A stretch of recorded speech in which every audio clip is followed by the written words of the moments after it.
আসসালামু আলাইকুম, welcome to Sitara mini kitchen. আজকে আমি আপনাদেরকে সুজি দিয়ে দারুণ একটি পিঠা তৈরি করে দেখাবো। মাত্র 2টি উপকরণ দিয়েই এই পিঠাটি ঝটপট তৈরি করে নেওয়া যায়। আপনারা চাইলে এভাবে করে অল্প উপকরণ দিয়েই এই পিঠাগুলো সহজেই বানিয়ে নিতে পারেন। আবার চাইলে বাচ্চাদের টিফিনেও দিতে পারেন। আশা করছি আজকের এই সহজ রেসিপিটি আপনাদের সবার কাছে অনেক ভালো লাগবে। চলে যাচ্ছি মূল রেসিপিতে। এই পিঠাগুলো তৈরি করার জন্য আমি 1 কাপ সুজি নিয়ে নিচ্ছি আর নিয়ে নিচ্ছি 1 কাপ ময়দা। আপনারা যদি পরিমাণে বেশি তৈরি করতে চান তাহলে এগুলোর পরিমাণ বাড়িয়ে নেবেন।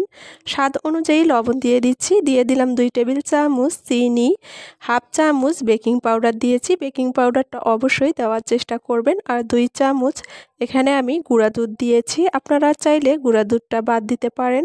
এখন আমি এর মধ্যে অল্প অল্প করে কুসুম গরম পানি দিয়ে একটা মিশ্রণ রেডি করে নিব। এখানে আমি 3 কাপের মতো পানি দিয়েছি। পানি দেওয়ার পরে এভাবে করে একটা চামচ দিয়ে নেড়েচেড়ে নিতে হবে। এখন এই মিশ্রণটা আমি একটা ব্লেন্ডারের জারে নিয়ে নিব ব্লেন্ড করার জন্য। এগুলো আমি ব্লেন্ডারের জারে নেওয়ার পরে ব্লেন্ড করে নিয়েছি, আপনারা দেখতেই পাচ্ছেন।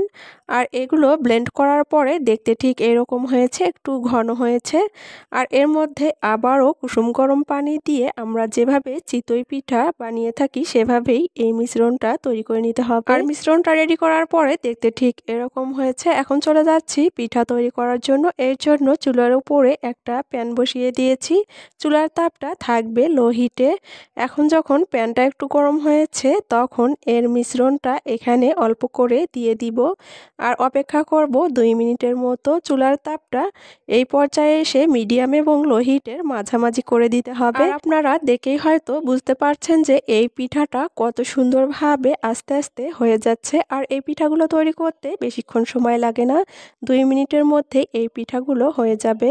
আর দেখতেই পাচ্ছেন পিঠাটা কিন্তু হয়ে এসেছে। এখন আমি একটা চামচ দিয়ে এই পিঠাটা উঠিয়ে নিব। আরও একটা পিঠা তৈরি করে আপনাদের সাথে শেয়ার করছি এই পিঠাগুলো কতটা ঝটপটই তৈরি করে নেওয়া যায়। আপনারা চাইলে মাত্র 2টি উপকরণ দিয়েই এই পিঠাগুলো বানিয়ে নিতে পারেন। পরিবারে ছোট থেকে বড় সবাই অনেক পছন্দ করে খাবে। আর দেখতেই পাচ্ছেন পরবর্তী পিঠাটাও কিন্তু সুন্দরভাবে হয়ে এসেছে।